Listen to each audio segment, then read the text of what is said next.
The rain began before dawn and never stopped. Cold spring mist drifted across the hills surrounding Ravenscroft Castle, wrapping the ancient stone towers in a veil of gray sorrow. Water slid down weathered gargoyles and splashed against dark windows that reflected nothing but a morning sky. From a distance, the great estate looked less like a home and more like a monument standing watch over a broken heart. The funeral of Duchess Helena Ravenscroft had ended only an hour earlier. Black carriages rolled away through muddy roads. Noble guests disappeared into the rain one by one, carrying flowers, condolences, and whispered conversations. Yet no amount of ceremony could soften the hollow silence left behind. The woman who had filled Ravenscroft Castle with warmth, laughter, and grace was gone. And everyone felt it. No one felt it more than Duke Thaddeus Ravenscroft. Standing alone beneath a stone archway overlooking the cemetery, he watched the final carriage vanish into the fog. At 39, he was still a commanding figure, broad-shouldered and dignified, but grief had stolen something from him. Shadows lingered beneath his eyes. His face held the stillness of a man forcing himself to remain standing after losing the center of his world. Helena had been his wife for 12 years, his closest friend, the mother of his children, the gentle light that softened every hard edge within him. Now she rested beneath fresh earth. The realization struck him again with cruel force. She would never walk these halls, never laugh beside the fireplace, never kiss their daughters goodnight, never return. Thaddeus closed his eyes briefly, as though the world itself had become too painful to witness. A short distance away, two small figures remained beside the grave. Lily and Rose Ravenscroft, 6 years old, identical in appearance, yet entirely different in spirit. Lily possessed a quiet sensitivity that often made her seem older than her years. Rose carried a spark of boldness that rarely surrendered to fear. Today, however, both girls looked equally lost. They sat together in the wet grass despite the rain soaking their black coats. Neither spoke. Neither cried. Their silence felt far more heartbreaking. A servant approached cautiously. "My ladies," he said softly, "it is time to return to the castle." Neither girl moved. The servant glanced helplessly toward the Duke. Thaddeus started forward but stopped. For the first time in his life, he did not know how to comfort his children. What words could possibly mend this wound? What promise could he offer when he himself felt shattered? The rain continued falling. Then Rose suddenly lifted her head. "Look." Lily followed her gaze. Beneath a flowering tree at the edge of the cemetery stood a woman dressed entirely in black. She had not been there moments earlier. Or perhaps grief had simply hidden her from notice. The stranger stood perfectly still while pale blossoms drifted around her like fragments of a forgotten dream. Dark chestnut hair framed a face both elegant and sorrowful. Her eyes rested upon the twins with an expression that seemed strangely familiar. The girls exchanged uncertain glances. Something about the woman felt important. Without understanding why, they rose and walked toward her. The stranger waited. When they finally reached her, Lily gathered her courage. "We lost our mother today, my lady," she whispered. For a moment the woman's composure broke. Pain flashed across her features. Then she slowly knelt before them. Tears glimmered in her eyes. "Oh, my sweet girls," she said. Her voice trembled with tenderness. The twins stared at her. She looked as though she might cry for them, as though she already knew how much they hurt. Then she opened her hand. A silver locket rested in her palm. Both girls gasped. They recognized it instantly. Their mother's locket. Helena never removed it. Not even during illness. Not even while sleeping. Rose took a trembling step forward. "That's Mama's." The woman nodded. "Yes." "How do you have it?" The stranger closed her fingers gently around the locket. Then she spoke words neither child would ever forget. "Your mother sent me for you." The cemetery seemed to fall silent. Even the rain felt distant. The twins stared at her in stunned disbelief. At that exact moment, Duke Thaddeus reached the path behind them. He heard the words. He saw the silver locket. And then he saw the woman's face. The world stopped. Every sound vanished. Every breath caught in his chest. Because he knew her. Lady Isolde Fairmont. The name struck him like lightning. Years ago, before Helena. Before marriage. Before duty. Before heartbreak. There had been Isolde. The woman he had once intended to marry. The woman who had vanished from his life after a cruel exchange of letters that convinced each of them the other no longer cared. The woman he had spent years trying to forget. Yet one look told him forgetting had never truly happened. Shock hardened into confusion. Confusion became anger. "What are you doing here?" he demanded. The twins turned. Isolde slowly rose to her feet. Rainwater shimmered across the silver locket hanging from her fingers. I came because Helena asked me to. The Duke stared at her. No. She did. That is impossible. Isolde reached inside her cloak. From within she withdrew a sealed package bearing Helena's unmistakable handwriting. For the first time, uncertainty entered the Duke's expression. The cemetery grew quiet once more. Lily and Rose moved closer to Isolde without realizing it. And as Thaddeus looked from the package to the woman he had once loved, a terrible possibility began unfolding before him. Because if Helena had truly summoned Isolde before her death, then his wife had discovered something. Something important enough to reach beyond the grave. Something capable of changing all their lives forever. The sealed package remained unopened for 3 days. It sat upon the Duke's desk inside his private study, untouched beneath the glow of a single lamp. Every time Thaddeus looked at it, conflicting emotions tightened around his heart. The handwriting on the parchment belonged unmistakably to Helena. Yet the presence of Lady Isolde Fairmont beneath his roof unsettled memories he had spent years burying. Outside, spring slowly awakened the grounds of Ravenscroft Castle. Inside, grief lingered in every corridor. Lily and Rose struggled most during the quiet hours. The first nights after the funeral were filled with tears. They woke calling for their mother. They searched empty hallways. They waited outside Helena's chamber as though she might emerge at any moment. The servants tried to comfort them. The governess tried. Even the Duke tried. Nothing worked. Only Isolde could calm them. She sat beside their beds when nightmares came. She sang the lullabies Helena had once sung. She listened when they spoke about their fears. Most importantly, she never pretended their pain did not exist. One evening Rose climbed into Isolde's lap while rain tapped softly against the nursery windows. "Will Mama forget us in heaven?" she whispered. The question shattered something inside the room. Isolde wrapped her arms around the child. "Never." "How do you know?" "Because love does not forget." Rose leaned against her shoulder. "Then Mama still loves us?" "More than ever." The little girl closed her eyes. For the first time since the funeral, she fell asleep smiling. The change did not go unnoticed. Day by day the twins began finding reasons to laugh again. They helped Isolde tend Helena's rose garden. They collected blossoms and placed them beside their mother's portrait. They shared stories about Helena over afternoon tea. Instead of avoiding memories, Isolde encouraged them. Instead of turning grief into silence, she transformed it into remembrance. The castle slowly began breathing again. Servants smiled more often. Doors remained open. Music returned to distant rooms. Life cautiously stepped back into Ravenscroft Castle. The Duke noticed every change. He told himself he remained distant. He told himself Isolde's stay was temporary. Yet each morning he found himself watching from windows as she walked through the gardens with his daughters. He saw how naturally they trusted her. How easily they reached for her hand. How instinctively she protected them. One afternoon he observed them planting new rose bushes beside Helena's favorite path. Rose accidentally covered herself in mud. Lily laughed. Within moments all three were laughing. The sound carried across the garden. Thaddeus had not heard such laughter since Helena died. For the first time, gratitude slipped through the cracks of his grief. Then came the discovery that changed everything. The silver locket. The same locket Helena had worn until her final breath. It had remained locked since Isolde arrived. One evening Lily asked to see it again. As the twins examined it, Rose accidentally pressed against an ornamental flower engraved on the back. A sharp click echoed through the room. Everyone froze. A hidden compartment opened. Inside rested a folded piece of paper. The room fell silent. Thaddeus carefully unfolded it. Helena's handwriting greeted him from the first line.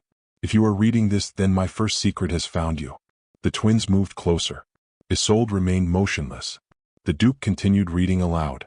The letter revealed something astonishing. Years before Helena's illness, she had discovered fragments of an old family dispute involving Thaddeus and Isolde. What began as curiosity became concern. She learned of letters that never reached their destinations. Messages altered by unknown hands. Promises erased. Lives redirected. The deeper she investigated, the clearer the truth became. Neither Thaddeus nor Isolde had abandoned the other. Both had been deceived. The room seemed to shrink around them. Thaddeus struggled to breathe. Across from him, Isolde looked equally stunned. Years of heartbreak suddenly carried a different meaning. Every lonely season. Every unanswered letter. Every goodbye. All of it had been built upon lies. The Duke lowered the page. Who would do such a thing? No one answered. Helena's words did. He resumed reading. My beloved husband, if you have reached this part, then you must understand something. Someone worked very hard to separate you from Lady Isolde. I do not believe the truth died with those responsible. A chill passed through the room. The letter continued. For years Helena had quietly gathered evidence. She never revealed her investigation because she lacked final proof. Then the tone of her writing shifted. The final paragraphs contained a warning. If I am gone when this letter is found, protect our daughters carefully. There is danger closer than you realize. Someone within the family sees opportunity where others see loss. Thaddeus frowned. Lily and Rose stared wide-eyed. The Duke read the final sentence. Watch Lady Octavia Vane. Silence followed. No one moved. No one spoke. Lady Octavia was his cousin. A respected member of society. A woman who had spent years presenting herself as a loyal supporter of the family. The accusation seemed impossible. Yet Helena had never written carelessly. If she named Octavia, she had a reason. Far away in another wing of the castle, Lady Octavia sat beside a fire reading a report from one of her informants. The color drained from her face. The first letter had been found. Helena's investigation had survived her death. Fear quickly transformed into anger. She rose from her chair and crossed the room. For years she had patiently waited. If the twins lost influence, if uncertainty weakened the succession, power could eventually flow toward her branch of the family. Now Helena's secrets threatened everything. And worse still, Isolde Fairmont had become the center of the children's trust. Octavia understood the danger immediately. As long as Isolde remained at Ravenscroft Castle, more letters would surface. More truths would emerge. More lies would collapse. Standing before the fire, she made her decision. Lady Isolde Fairmont would have to be ruined before Helena's next secret found its way into the light. And somewhere deep within Ravenscroft Castle, hidden beyond stone walls and locked memories, another letter waited patiently for the moment it would change the family's fate forever. The first whispers began in drawing rooms. Then they spread to ballrooms. Within days they traveled through every manor, estate and social gathering connected to Ravenscroft Castle. Lady Isolde Fairmont became the subject of endless conversation. Some claimed she had manipulated two grieving children to secure a place within the household. Others suggested she had deliberately returned after Helena's death to reclaim the Duke's affection. A few insisted she had come seeking wealth. By the end of the month, rumors followed her everywhere. Isolde heard them in lowered voices whenever she entered a room. She saw them in sidelong glances during church services. She felt them in conversations that abruptly ended when she approached. Yet she never defended herself. Instead, she focused on Lily and Rose. Every morning she walked with them through Helena's rose garden. Every evening she read beside the nursery fire. The twins became her refuge from the cruelty gathering beyond the castle walls. One afternoon Rose burst into tears after overhearing servants discussing gossip brought from town. They said you're going away, she sobbed. Isolde knelt before her. No one has told me to leave. But they want you to. Lily stepped forward and wrapped both arms around Isolde's waist. Then they are wrong. The simple certainty in the child's voice nearly broke Isolde's heart. Across the room, Duke Thaddeus witnessed the exchange. The sight lingered with him long afterward. He had expected society's reaction. What he had not expected was how deeply it angered him. For weeks he struggled against emotions he did not wish to examine. Helena's memory remained sacred. His grief remained real. Yet every time someone spoke unfairly about Isolde, something inside him rebelled. One evening he attended a dinner hosted by neighboring nobles. The conversation eventually turned toward Ravenscroft Castle. A baroness offered a sympathetic smile. You must be careful, Your Grace. Thaddeus looked up. Careful of what? The woman living under your roof. The table grew quiet. Another guest leaned forward. People are talking. They are often talking. This situation appears improper. The Duke set down his glass. His expression hardened. Lady Isolde remains because my daughters trust her. The Baroness exchanged glances with others. Children are easily influenced. The comment struck a nerve. Thaddeus stood. My daughters are not fools. Silence followed. The dinner ended shortly afterward. As he rode home through darkness, the Duke found himself thinking less about society's accusations and more about why he had defended Isolde so fiercely. The answer unsettled him. Meanwhile, Lady Octavia watched events unfold with growing frustration. The rumors should have worked. Instead, they had strengthened the twins' loyalty. Every attack against Isolde only seemed to draw the children closer to her. Octavia needed something stronger. Something frightening enough to destroy trust permanently. One rainy evening she met secretly with a desperate man burdened by gambling debts. Their conversation lasted only minutes. Money exchanged hands. Instructions followed. By dawn, a dangerous plan had been set into motion. 3 days later the estate appeared peaceful. Spring sunlight warmed the grounds. The twins spent the afternoon exploring fields near an abandoned hunting lodge that had not been used in years. Isolde accompanied them. The girls carried baskets filled with wildflowers. Laughter drifted across the meadow. For a brief moment happiness felt possible. Then a frightened puppy emerged from nearby brush. The tiny animal whimpered and darted toward the old lodge. Rose immediately chased after it. Lily followed. "Wait," Isolde called. The girls disappeared through the open doorway. At that exact moment smoke began rising from the rear of the building. Isolde froze. A second later flames burst through one of the windows. The puppy's frightened barking echoed from inside. Then came the twins' screams. Panic exploded through the quiet afternoon. "Lady Isolde," Lily cried. "Help us." Without hesitation she ran. Heat blasted against her face as she reached the entrance. Fire already consumed portions of the structure. A servant shouted from behind. "Don't go in." She ignored him. The twins were inside. Nothing else mattered. Isolde rushed through smoke-filled corridors. Burning beams cracked overhead. Ash swirled through the air like black snow. She followed the girls' voices deeper into the lodge. At last she found them trapped inside a collapsed room. Rose clutched the puppy. Lily was coughing violently. Both children were terrified. "It's all right," Isolde said. Though fear hammered inside her chest, she forced calm into her voice. "I'm here." The ceiling groaned. A burning beam crashed nearby. The girls screamed. Isolde wrapped herself around them instinctively. Another section of roof collapsed. Pain shot through her shoulder as debris struck her. Still she refused to move. Outside, alarms spread across the estate. Servants raced toward the fire. The Duke arrived moments later after hearing the commotion from horseback.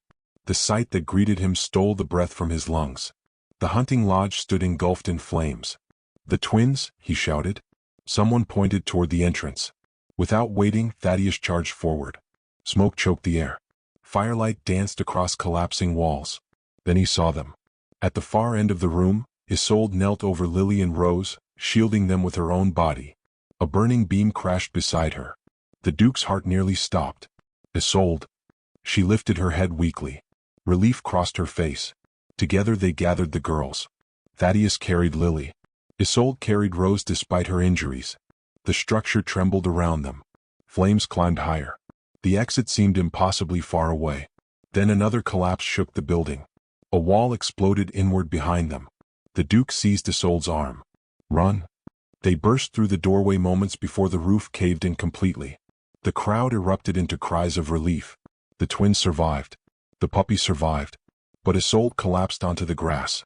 Her hands were burned. Her shoulder bled. Consciousness slipped away. As servants rushed her toward the castle, Thaddeus remained frozen beside her. For one terrible instant he imagined arriving seconds later. He imagined losing her. The thought filled him with genuine terror. That night he refused to leave her bedside. Hours passed. Doctors treated burns and injuries. The twins slept nearby after refusing separation. Near midnight a trusted investigator arrived carrying urgent news. His face was grim. Evidence had been discovered inside the ruins. Oil had been deliberately spread throughout the lodge. Witnesses had seen suspicious activity earlier that morning. More alarming still, payments connected to Lady Octavia had surfaced through intermediaries. The investigator placed documents into the Duke's hands. It wasn't an accident. Thaddeus stared at the evidence. Rage slowly darkened his expression. Everything Helena warned about was becoming real. Across the room, Isolde remained unconscious. The firelight from the hearth illuminated her pale face. She had risked her life without hesitation. Not for money. Not for position. Not for advantage. For his daughters. For the promise she had made to Helena. The Duke reached for her hand. At that precise moment her fingers stirred weakly against his. And far beyond the castle walls, a terrified messenger rode through darkness carrying orders from Lady Octavia to destroy every remaining trace of Helena's investigation before the next hidden letter could expose a secret even more devastating than the last. 3 days after the fire, A storm arrived from the sea. Dark clouds rolled across the horizon like an advancing army, swallowing sunlight and casting Ravenscroft Castle beneath a restless sky. Wind rattled ancient windows. Rain lashed stone walls. The entire estate seemed to hold its breath. Inside the castle, Lady Isolde Fairmont slowly recovered from her injuries. The burns on her hands were healing. The wound to her shoulder remained painful. Yet she ignored her own discomfort whenever Lily and Rose entered the room. The twins rarely left her side. They brought flowers gathered from Helena's garden. They read aloud from their favorite books. They argued over who was allowed to hold Isolde's hand first.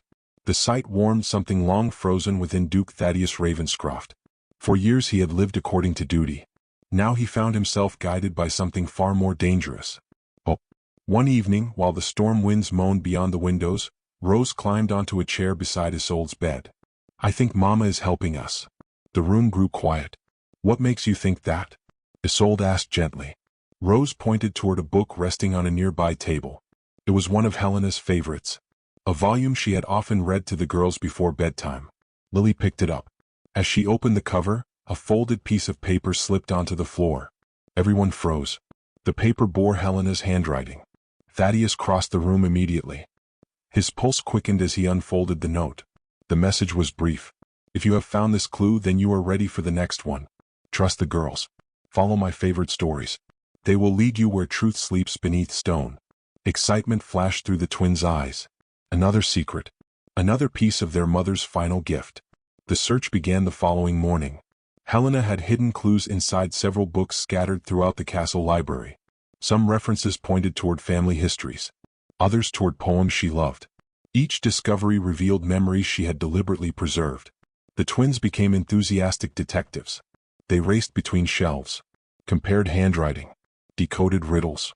For the first time since her death, their grief transformed into purpose. The search felt less like solving a mystery and more like spending time with their mother again. Meanwhile, the investigation into Lady Octavia deepened. Witnesses were questioned.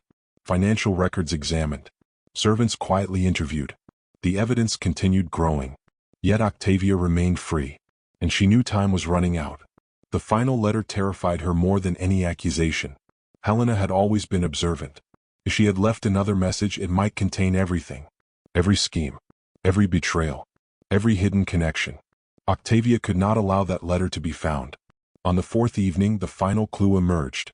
Hidden inside a book of maritime legends was a small key wrapped in blue ribbon. Attached was a note. "Beneath knowledge rests memory. Beneath memory rests truth." The clue pointed toward the oldest section of the castle library. Toward foundations constructed centuries earlier. Toward a hidden chamber no one knew existed. The discovery should have brought relief. Instead it triggered disaster. That same night the storm intensified. Lightning split the sky. Thunder shook the castle. Most of the household remained indoors. The chaos provided exactly the opportunity Octavia needed. Shortly before midnight, Lily and Rose disappeared. The alarm spread instantly. Servants searched every corridor. Guards checked every room. The nursery stood empty. The twins were gone. Panic erupted throughout Ravenscroft Castle. Thaddeus felt cold terror grip his chest. He had already buried one person he loved. He could not lose his daughters. Not now. Not ever. A stable boy soon arrived with crucial information. He had seen a carriage leaving through the eastern gate shortly before the storm worsened. Lady Octavia had been inside. Two small figures sat beside her. The Duke's face turned pale. "Prepare horses." Within minutes he and Isolde were riding into the storm. Rain struck like needles. Mud swallowed the roads. Lightning illuminated cliffs and forests in brief violent flashes. The pursuit became a desperate race against time. Hours passed. They followed damaged tracks through flooded countryside. Again and again the trail nearly vanished beneath rainwater. Yet Isolde refused to stop. Every mile strengthened her determination. She remembered Helena's final request. "Protect my daughters." The promise echoed through her mind like a heartbeat. Near dawn they reached the coastal road. There they found evidence of catastrophe. One wheel mark ended abruptly. Broken wood littered the ground. Far ahead, perched dangerously close to a cliff overlooking the sea, stood Octavia's carriage. The storm had trapped it. Below, waves crashed against jagged rocks. Above, wind howled across the precipice. The entire cliffside trembled beneath the assault of nature. Thaddeus and Isolde rushed forward. Inside the damaged carriage, Lily and Rose huddled together. Their faces were streaked with tears. Octavia stood nearby, wild-eyed and desperate. "It isn't too late," Thaddeus shouted over the wind. "Step away from them." Octavia laughed bitterly. "You always chose others over family. You endangered children. I protected what should have been mine." Lightning illuminated her face. Years of resentment twisted her expression. Everything she had hidden finally surfaced. Jealousy, greed, bitterness. The storm itself seemed to mirror her unraveling. Suddenly part of the cliff gave way. Earth crumbled beneath the carriage. The twins screamed. The vehicle lurched toward the edge. Without hesitation, Isolde ran. "Isolde!" Thaddeus shouted. She ignored the danger. The girls needed her. Nothing else mattered. She reached the carriage moments before another section of ground collapsed. The door jammed. She forced it open with trembling hands. "Lily, Rose, come to me." Both children threw themselves into her arms. The cliff shifted again. A wheel slipped over empty space.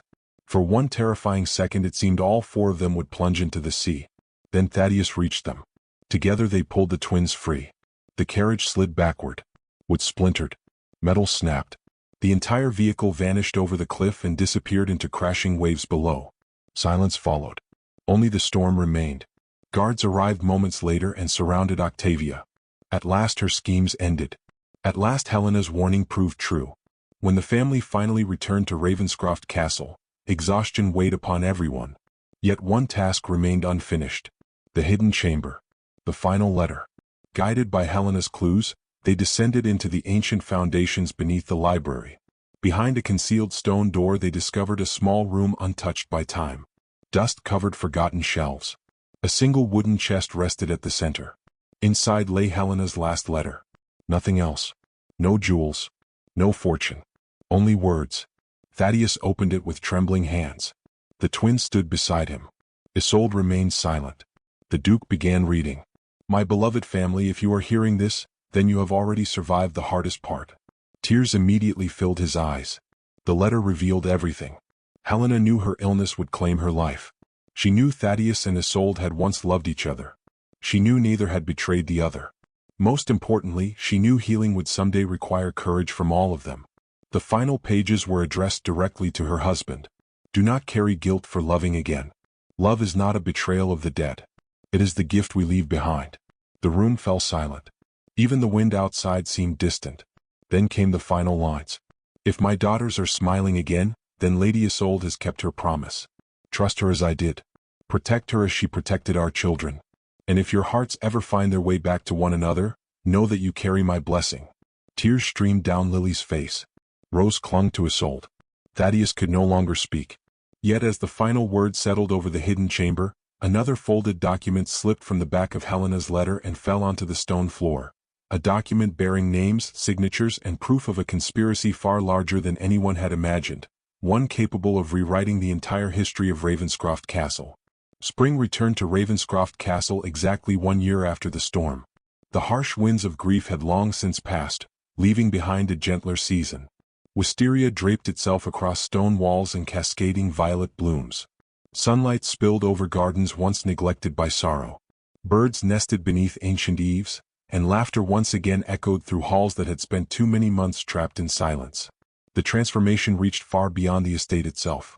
It lived within the people who called it home. Lily and Rose raced through Helena's rose garden, their skirts fluttering behind them as they chased one another between flowering paths. The shadows that had haunted their young faces after their mother's death had gradually faded. They still spoke of Helena often. They still missed her every day. Yet their memories no longer brought only tears. They brought smiles, stories, warmth, love. The greatest change, however, could be seen whenever they looked toward Lady Isolde Fairmont. The trust born from heartbreak had become something deeper, something permanent. She attended their lessons, celebrated their triumphs, comforted their fears, and listened whenever they needed to speak about the mother they had lost. She never tried to replace Helena. Instead, she helped preserve her presence within the family. That quiet devotion earned the love of everyone at Ravenscroft, including the Duke. The conspiracy revealed within Helena's final documents had shaken the aristocracy months earlier. The papers uncovered a network of forged correspondence, financial manipulation, and deliberate interference orchestrated years ago by relatives seeking influence over powerful inheritances. Lady Octavia had not acted alone. Several distant family associates had participated in the deception that separated Thaddeus and Isolde long ago. The scandal destroyed reputations across the kingdom. Those responsible faced prosecution and public disgrace. At last the truth stood exposed. Yet for Thaddeus, justice brought an unexpected burden. He often found himself wondering about the years stolen from them, the life he and Isolde might have shared, the future that vanished because of lies. One afternoon he stood alone beside Helena's favorite fountain while those thoughts weighed heavily upon him. He heard footsteps approaching. Without turning, he already knew who it was. Isolde stopped beside him. For a moment neither spoke. The fountain murmured softly between them. "You're thinking again," she said. A faint smile touched his lips. "Am I that obvious?" "Only when your brow does that." He laughed quietly. The sound surprised them both. There had been a time when laughter felt impossible. Now it came naturally around her. His expression softened. "Do you ever wonder?" She knew exactly what he meant. "Sometimes." "About what might have been?" A gentle sadness passed through her eyes. "Of course." Silence settled between them. Not uncomfortable. Not painful. Simply honest. Then Isolde looked toward the rose garden where Lily and Rose were gathering flowers. "I used to believe those lost years were the tragedy." Thaddeus turned toward her. "And now?" She smiled. "Now I think the tragedy would have been never finding our way back." The words lingered. So did the look they shared. Neither needed to say more. The answer already existed between them. Weeks later, on a warm afternoon painted gold by the setting sun, Thaddeus asked Isolde to walk with him through the western gardens. The estate glowed beneath spring light. Wisteria blossoms drifted lazily through the air. Somewhere in the distance the twins laughed. When they reached a secluded path overlooking the countryside, the Duke stopped. Nervousness touched his features for perhaps the first time in years. Isolde noticed immediately. "Thaddeus." He drew a slow breath. "There was a time when I believed my life had already chosen its course." She listened quietly. "I loved Helena deeply." Emotion thickened his voice. "I always will." A tear shimmered within Isolde's eyes. "So will I." He nodded. "She taught me that love is not diminished by being shared. It grows. It changes. It survives." The evening breeze stirred surrounding blossoms. Thaddeus reached into his coat. When he withdrew a small velvet box, Isolde's breath caught. "I lost you once." His voice trembled slightly. "I found you again because of her courage." He opened the box. Inside rested a beautiful ring. "Lady Isolde Fairmont, will you marry me?" For a moment the world seemed to pause. The gardens, the sunlight, the drifting petals. Everything faded except the man before her. The man she had loved as a young woman. The man she had mourned while believing he no longer cared. The man who had become family through grief, trust, and healing. Tears slipped down her cheeks. Yes. The single word carried years of longing. Relief flooded his face.